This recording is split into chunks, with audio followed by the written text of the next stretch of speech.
Good afternoon from Tokyo. Today is September 15th, 2023.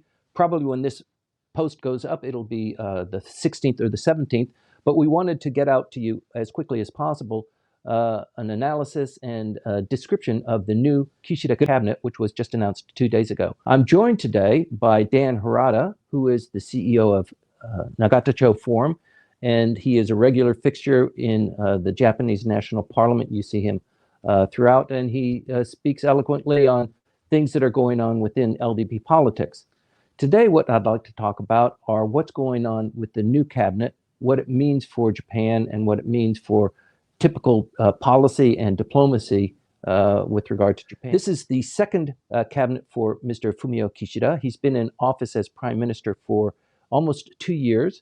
And the change of the cabinet is important because the prime minister has suffered in his support ratings, not only the support of the Japanese population to him as the leader, as the prime minister of Japan, but also for his cabinet. So with the numbers coming down on the appreciation for the general public on the cabinet, he's decided to shuffle his cabinet, and he's done it in a big way. Of the 19 pretty much formal members of the cabinet, there are many other people that are influential in Japanese politics, but the 19 members comprise the formal cabinet. He's changed out 11 of those. That's a pretty big number, 11 of 19. He's also included 5 women, which is an improvement over the 2 women who were in his first cabinet. Hereditary members in the cabinet is somewhat remarkable too. There are 6 hereditary members that are in the cabinet. And when there's a shuffling of the cabinet, there's typically a shuffling of the party apparature as well. That's the 4 or 5 very influential members of the LDP in conjunction with what's going on with the cabinet. And so there's been a couple of important changes too that I would like to get into.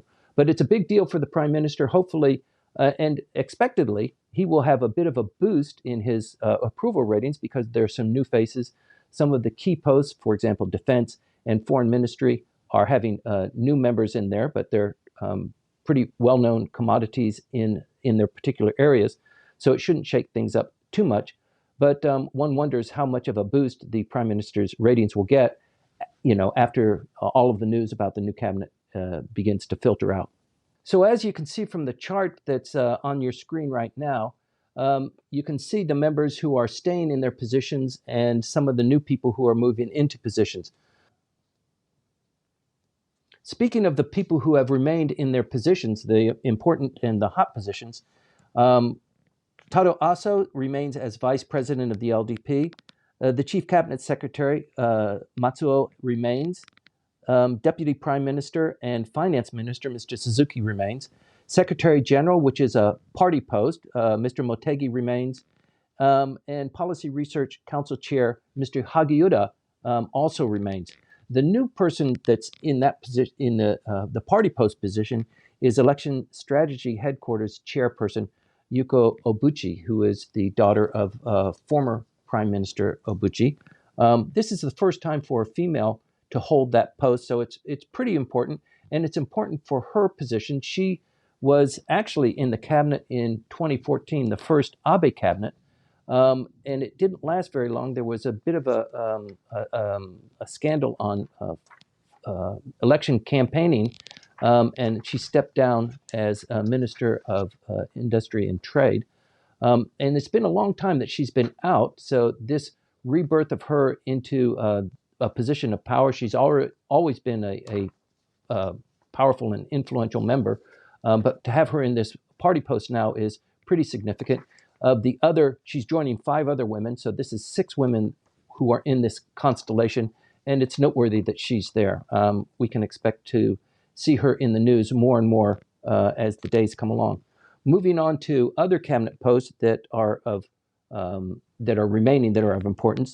The Ministry of Industry and Trade, Mr. Nishimura, will remain.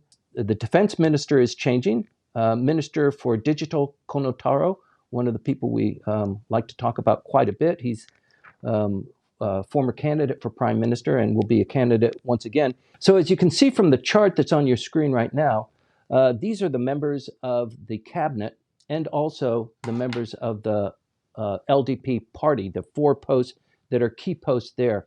3 people are remaining there. There is 1 new name there. But in the cabinet posts, which are different, there are 19 ministerial portfolios, 11 of which are new. And of those new ones, there are 5 females, which is somewhat remarkable. Not since 2014 has there been 5 female members of the Japanese cabinet. So this is, I think you can interpret that the prime minister is really trying to move forward in a lot of the initiatives that include women, that are trying to put more women into the workforce and to promote women in politics and in economy. But also, he needs to get the voters excited about what he's doing with politics and with the economy and with Japanese culture overall. And he needs to pick up his numbers. He needs to get more appreciation from the voting public. And I think that is somewhat of an explanation for why this cabinet includes 11 members. But of the people who are remaining, the prime minister obviously is remaining. The vice president of the LDP, Taro Aso, he is he's got the second largest faction behind the Abe faction. Chief Cabinet Secretary Matsuno, who is with the Abe faction, is remaining. Deputy Prime Minister and Finance Minister Mr. Suzuki, who is also with the Aso faction, remains. Nishimoto with Economy, Trade and Industry is remaining, and Minister of Digital Taro Kono is also remaining. There was some speculation that he would be moving on as a consequence of the My Number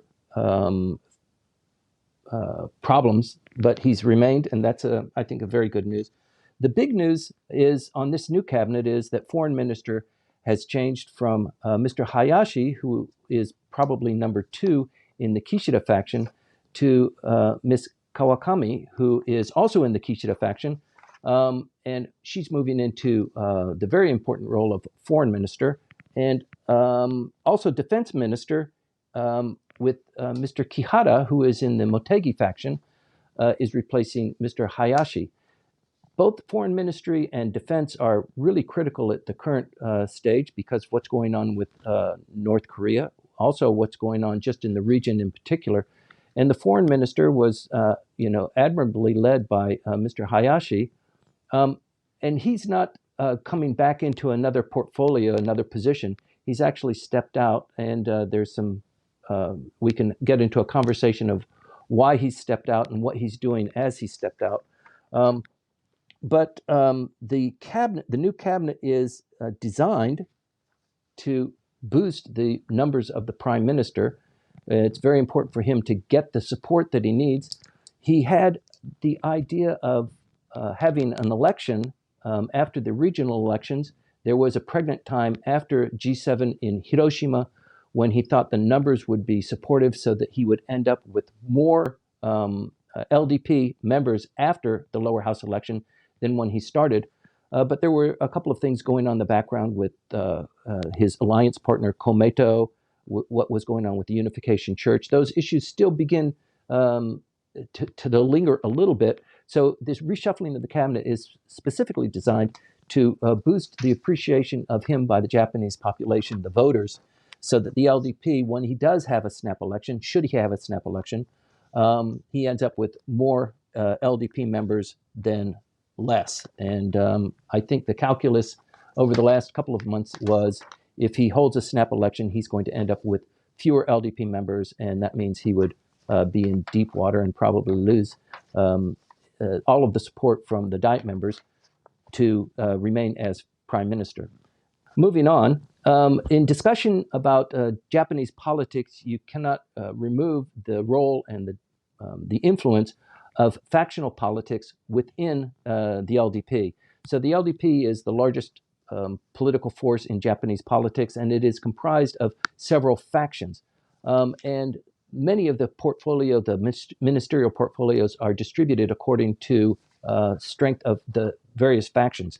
So there are about 5-6 political factions, and as you might know, the largest is the Abe faction. It consists of 99 members. It's fallen from 3 digits to 2 digits. It's 99 now. They lost 1 member just this last week. The Aso faction comes in at 55 members, Motegi faction at 54, Mr. Kishida's faction at 46. He is the number fourth largest faction, even though he's prime minister. The Nikai faction at 41, and the independents come in at 75. These are swing votes. These are members who belong to the LDP but are unaffiliated with a particular faction. So the cabinet posts that were distributed according to these factions and the strength of these factions remained pretty much the same. So with the Abe faction at 99 LDP members, they had 4 posts before the shuffle, and they retain 4 posts now. So there's basically parity there. Similarly with Aso, there were 4 posts that were designed or designated to the Aso faction. To the Motegi faction, he had 3 before. He has 3 now. He's only 1 shy of the Aso faction. Mr. Aso has 55 members. Mr. Motegi has 54. But on the other hand, Mr. Motegi has the number 1 powerful position within the LDP. So maybe there's some consolation there. The Kishida faction with 46 members started with 4 members in the cabinet with cabinet portfolios and ends up with 3 this time. I think he's doing a little bit of horse trading to burnish his image and to create a little bit more of a stability with people who would probably be standing on the fence or maybe contesting some of his policies. So he's given up one of those. The Nikai faction with 41 members started with 2 in the last cabinet, finishes with 2 now. And with the independents consisting of 75 members, it's a large number there. They started with 2, they have 3 this time. So I think you can interpret from there that the independents, the swing votes, the prime minister has distributed one of those ministerial portfolios so that the independents feel like they are included as well. So moving forward, there is not a whole lot of change in the distribution of factions, but there is a lot of change going on anticipated with the Abe faction, the largest faction, and how that shakes out. There has been a good distribution of the more powerful members of the Abe faction within the cabinet, within the LDP structure. So we can appreciate and maybe anticipate a little bit of stability moving forward. The only problem is that with 11 out of 19 members being new cabinet ministers, there's always a chance that in the due diligence and in selecting people, you might have missed something. There's some skeletons in the closet. And everybody always has enemies. You can't be in Japanese politics without generating some of that. Of the 19 members, about 4 of them are beyond 70 years old. So that's a long time in politics. And like I said earlier, about 6 of them are hereditary members. So you've been groomed by your father to take over a position.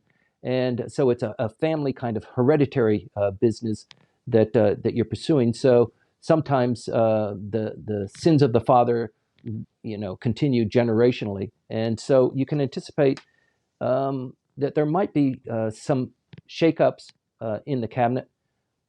It happened with the prime minister in his first cabinet. He lost 4 members of his cabinet within 3 months. That has never happened to a Japanese prime minister where he has survived after that.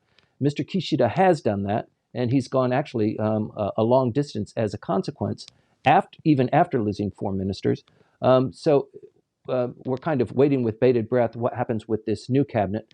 But there are a lot of things. Bunshun is out looking for stories, and there are always people that are trying to diminish the power of the prime minister, including the opposition party, who is really struggling to try and come up with a strategy of how we overcome the power of the LDP. Do we do it, singly, or do we do it as a joint coalition of forces? So there's a lot going on there, and I think the near future will play a lot of that out.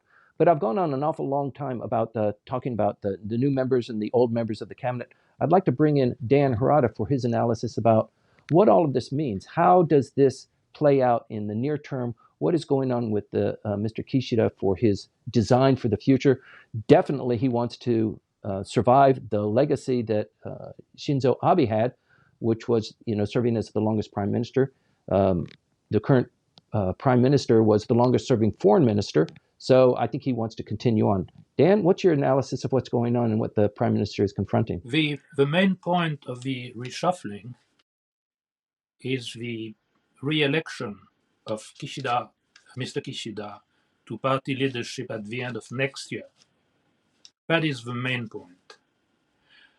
Now, there's a tradition in the party that the number 2 never challenges the number 1. Now, the number 1 is Mr. Kishida, and the number 2 is Mr. Motegi. And Mr. Kishida appointed Mr. Motegi as number 2 to make sure that he doesn't turn against him next year. So that's the rule number 1 that I would like to point out, the reason for this reshuffle. Also, there is a very close ally of Mr. Kishida, Mr. Kihara. And Mr. Kishida appointed Mr. Kihara as the deputy to Mr. Motegi. The deputy is not the right word. The right word is spy. So that Kishida-san knows exactly what his rival, Mr. Motegi, does every single day of the week. That's his point 1 of the reshuffle. So there's a lot going on there. I think much can be said about what's happened with Mr. Hayashi, too. Hayashi was in the next contiguous election district to Mr. Abe, and when Mr. Abe was assassinated, it actually happened at around the same time that these 2 election districts were joined, and actually Mr. Hayashi won the seat for those 2 districts, but he's out of the limelight now. And I think as a challenger to the Prime Minister, Mr. Hayashi has always said, I want to challenge that seat. He hasn't been a candidate for Prime Minister, but him being out, in contrast to Mr. Motegi being in and being bound by LDP tradition, you can't be criticizing the Bosch when you hold such a influential position. I guess what you're saying, without really putting too much of a point on it, is that we do have Mr. Hayashi to contend with, and he was a very successful foreign minister, and I think he's well liked, and I think he is definitely prime minister material. So you can see him coming up when the next election comes for prime minister. I've explained that the rule of a party is that number 2 doesn't challenge number 1. And there's also this rule extends to the member of the cabinet. Now, in the last election, Mr. Kishida had 2 rivals who are now in the cabinet, and they were reappointed by the Prime Minister for the same reason as the Prime Minister reappointed Mr. Motegi. The 2 are Mr. Kono and Mrs. Takagi. So again, the Prime Minister is looking at his re-election, and that is the main purpose of the reshuffle. I think the other thing that we've noticed, Dan, in this reshuffle is the power and influence of Taro Aso, formerly the longest-serving finance minister. He is still the vice prime minister, but he has a balancing job between Mr. Motegi and Mr. Kishida. He seems that his role, even as the number 2 largest faction, is rising in prominence because there's this tension between Mr. Kishida and Mr. Motegi. And so moving the bus forward really requires these 3 people to work in close communion together. And the thing that they're missing is this added individual from the Abe faction, which the Abe faction has not really been able to come together and identify a sole spokesperson, a single voice that we had with Mr. Abe. We have a committee of elder leaders and people who are occupying positions of great influence within the party and within the cabinet that are kind of steering the Abe faction. But this little triangle that we've currently got looks like it has some stability going forward. Yeah, you are quite right about the influence of Mr. Aso on the Kishida-Motegi relationship. And to reinforce that point, Mr. Kishida made a favor to Mr. Aso Mr. Aso's faction has now 4 members, which is +1. And 4 is exactly the same number of the much larger Abe faction. So your point is very well taken. There is a triangle, Kishida, Motegi, Aso, and Aso-san is the cement between the two others. Dan, we can't stop talking about the current cabinet without mentioning the role of women in the current cabinet. And people have long been wondering why there are not more women involved in Japanese politics, actually in Japanese industry and in higher levels of, the dynamic that is, Japan Incorporated. But now we have 5 women plus one who is in the party leadership. And this remaining one, Miss Obuchi, is a very significant person. I think she's the youngest cabinet member. She's not in the cabinet. She's of the restructuring that Mr. Kishida has implemented. She is the youngest. I think she's 49 years old. She has a huge history. She's a career politician, taking over the reins from her father soon after he died, while in office, actually. And she's got great spark. She's got great admiration among the voting population. But she is tagged with certain issues that have chased her for 9 years since she was Minister of Trade and Industry in the first Abe cabinet. Very quickly, she was identified as somebody who was scandal tainted, and she was spending money that was earmarked for other purposes. 2 of her secretaries were arrested. I mean, they've gone through this. Bunshin has gone through this over and over again. She's been quiet for 9 years, and now she's coming up again. And I think people are going to have another heyday on her, even though she's been quiet, she's been clean. I think she represents a certain great segment of aspiration for the Japanese voting population. But I'm afraid that, women, one of the reasons why there aren't so many women engaged in politics and in business is because it's just so tough.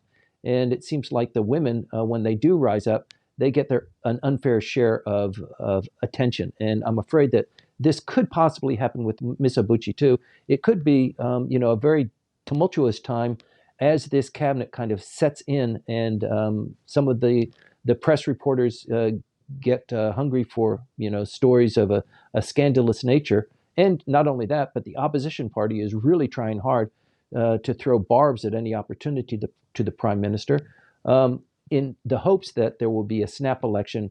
If there was a snap election today, I think we can pretty much anticipate that the LDP would end up in a worse position than it is right now. So this is kind of a precursor. It's a jump to burnishing the prime minister's image. I think it will last for a while, probably weeks. G7 only lasted a couple of weeks.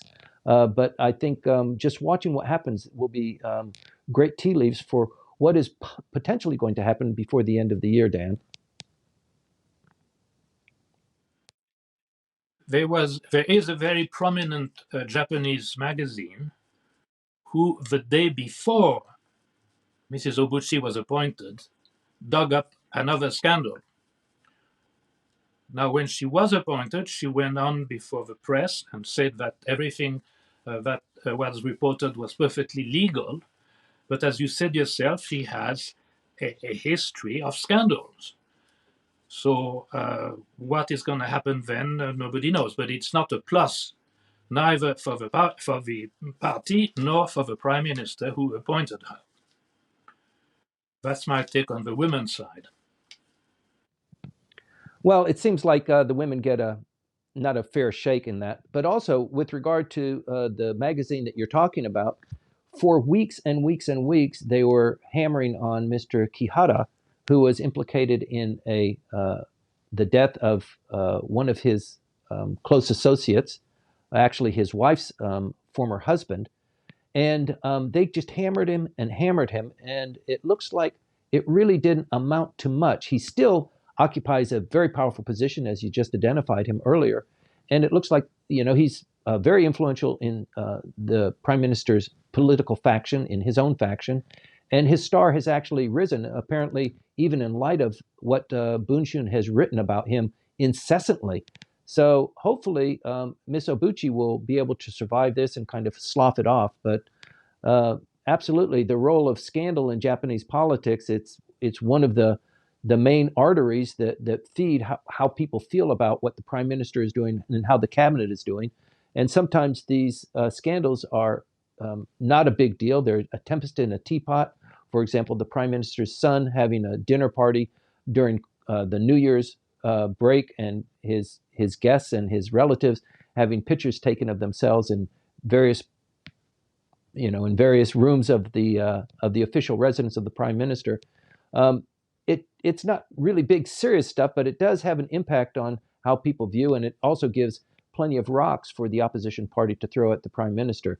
So yes, I think the door is somewhat open for 11 new members of the cabinet, and most of them are tested.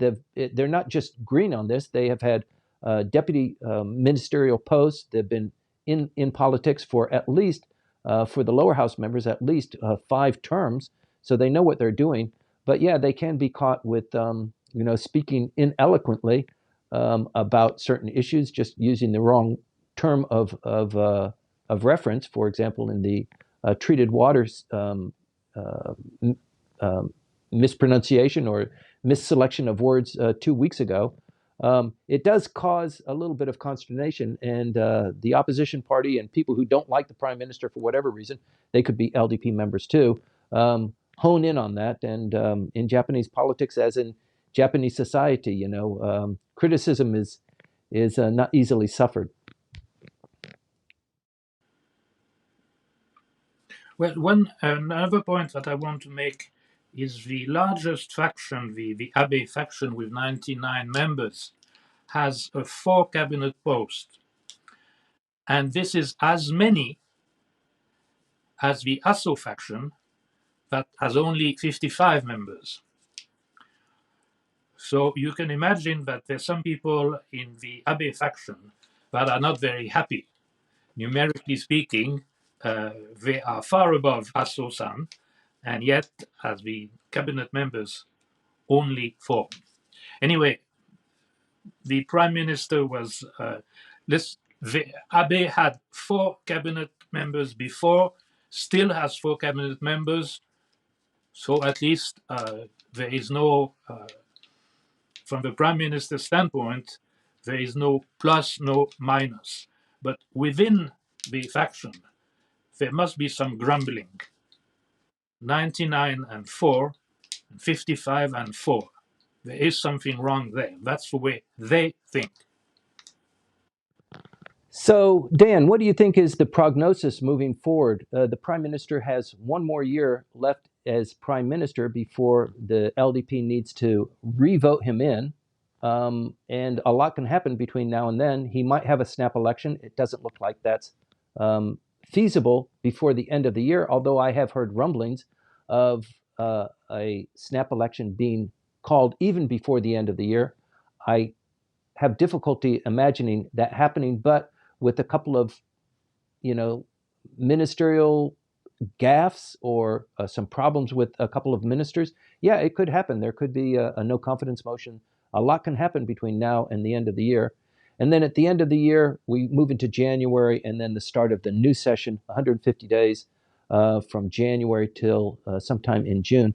But moving forward now, we've got probably an extraordinary diet session for October and November, and then they wrap up for the year. But what do you see happening in the near term, Dan, with the political appointments in the new cabinet? Well, I think that there will not be a general election before the Mr. Kishida being re-elected president of the party. So in other words, put it bluntly, no general election very soon.